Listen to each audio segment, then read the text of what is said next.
Hola, acá traigo la resolución de la guía integradora número 9. El punto 1 dice: según el censo de 2010, en la provincia de Neuquén hay una población de 540.000 habitantes aproximadamente. De esa población, 2,25 pertenecen a pueblos originarios o son descendientes. La pregunta A dice: ¿cuántos habitantes de Neuquén pertenecen o son descendientes de pueblo originario? Bueno, para resolver esta primera pregunta simplemente hay que multiplicar estos 540.000 por la razón, ¿sí? Por 2 sobre 25.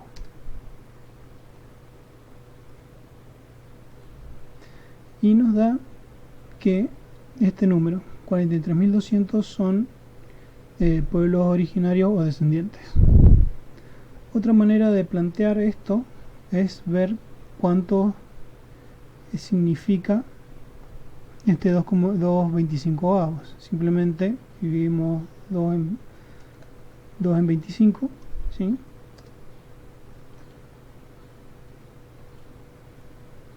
Y nos da 0,08. Si nosotros multiplicamos los 540.000 por 0,08, nos da el mismo número. La pregunta B nos pregunta cuál es el porcentaje de la población que pertenecen o son descendientes de pueblos originarios. Bueno, para resolver esto ya sabemos cuántos son la cantidad de pobladores originarios o descendientes de originarios que calculamos en el punto anterior, y esto hay que calcular la proporción. Simplemente estos 43.200 lo dividimos en la población total, que son estos 540.000, y nos da 0,08. Si esto lo multiplicamos por 100, nos da el porcentaje, y nos resulta que es 8%. Otra manera de encarar esta resolución está en el enunciado. Recién vimos que 2 sobre 25 es 0,8. Si esto lo multiplicamos por 100, nos da el 8%, ¿sí? Esto quiere decir que en el enunciado de alguna manera está colocado este porcentaje, está expresado de otra manera. Entonces, para el punto 1, la cantidad de personas son 43.200 y el porcentaje es 8%. El punto 2 nos dice: un vehículo viajando a 90 km por hora tarda 80 minutos en transitar entre dos localidades. A. ¿Cuánto tardará si viaja a 100 km por hora? Este es un problema de proporcionalidad. Lo primero que tenemos que hacer es plantear qué tipo de proporcionalidad se va a aplicar.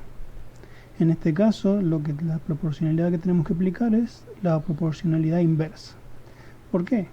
Porque es natural pensar que si este vehículo aumenta la velocidad, va a tardar menos tiempo en recorrer esta distancia. Entonces, cuando aumenta una magnitud, la otra debe disminuir. Esto es una proporcionalidad inversa. Entonces, el planteo que vamos a hacer de esta proporcionalidad es: para 90 km por hora tarda 80 minutos. Si nos preguntamos a cuánto, a 100 kilómetros, ¿cuánto tiempo va a tardar? Bien. Ahora, por tratarse de una proporcionalidad inversa, debemos invertir estos lugares.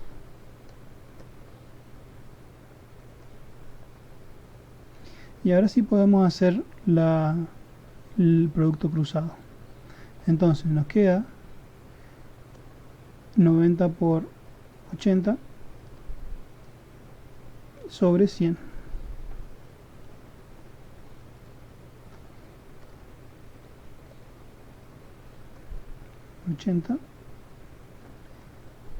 Sobre 100 y nos da 72.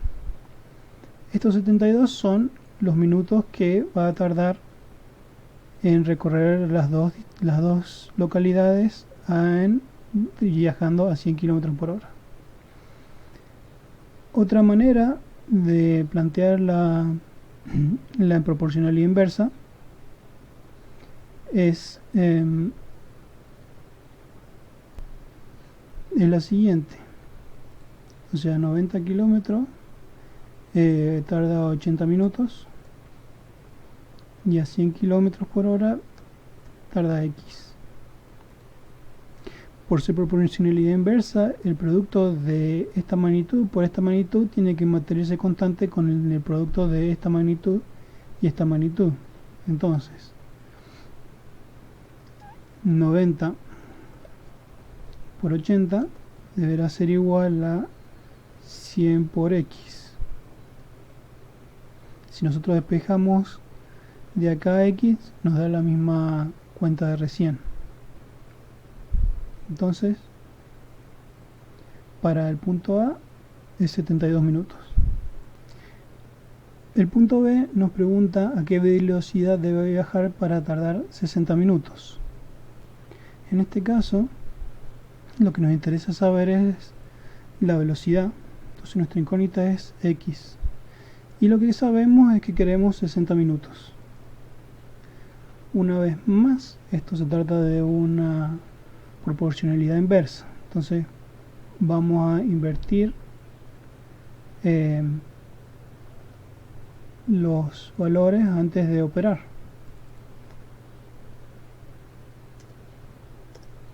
Y ahora sí, hacemos el producto cruzado. 90 por 80 será igual a X por 60. Entonces si despejamos X va a ser igual a 90 por 80 sobre 60.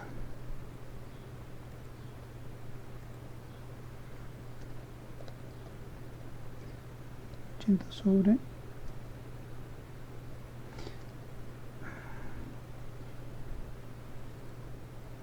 entonces 90 por 80 sobre 60, 120.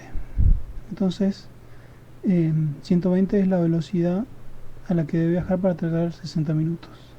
Conclusión: en el punto 2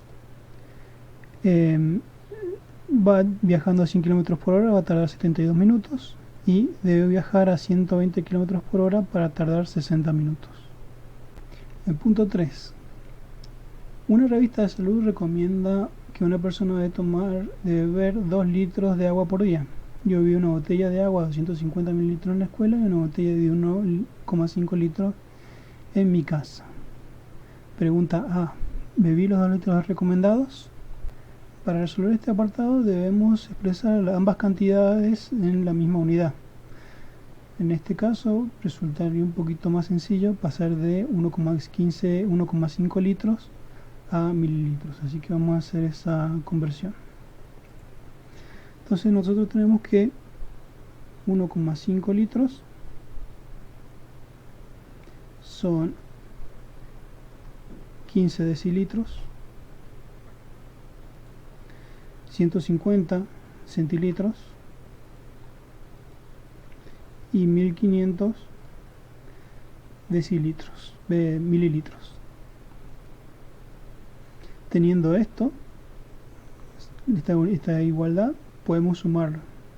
Si nosotros sumamos los 1500 más los estos 1500 más los 250 anteriores, nos da que es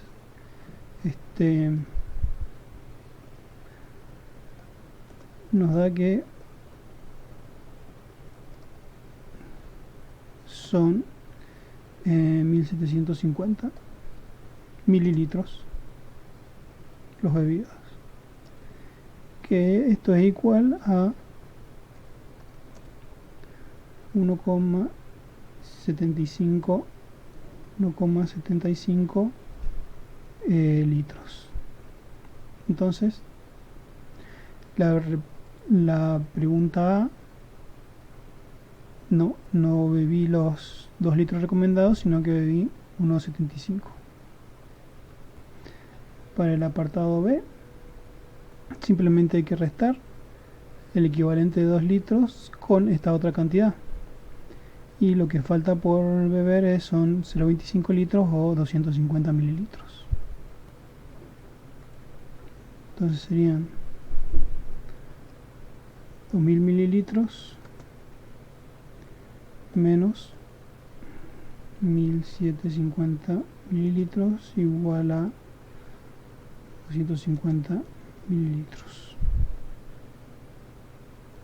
El punto 4 dice: una industria necesita fabricar 10.000 cajas de jabón que tienen como base un rectángulo de 40 centímetros por 20 centímetros y la altura de la caja es 14 centímetros.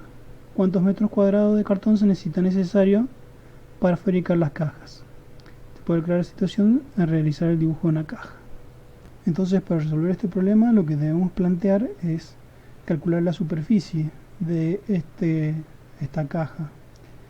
No nos interesa para este problema cuánto podemos meter en la caja. Entonces, lo que tenemos que calcular no es el volumen, sino la superficie. Si nosotros analizamos esta caja, vemos que tiene un lado que tiene 40, un lado que tiene 20 y la altura que tiene 14 centímetros. Entonces lo que podemos ver es que tiene esta cara de 40 por 20 centímetros, tiene otra cara igual del otro lado, tiene esta cara frontal de 40 por 14, ¿sí? 40 centímetros por 14 de alto, y tiene otra cara igual del otro lado, y está esta otra cara lateral que son 20 centímetros por 14 y otra cara exactamente del otro lado. Entonces, para hacer nuestro cálculo de la superficie de la caja serían 2 por 40 por 20, que serían 40 por 20 es la superficie de esta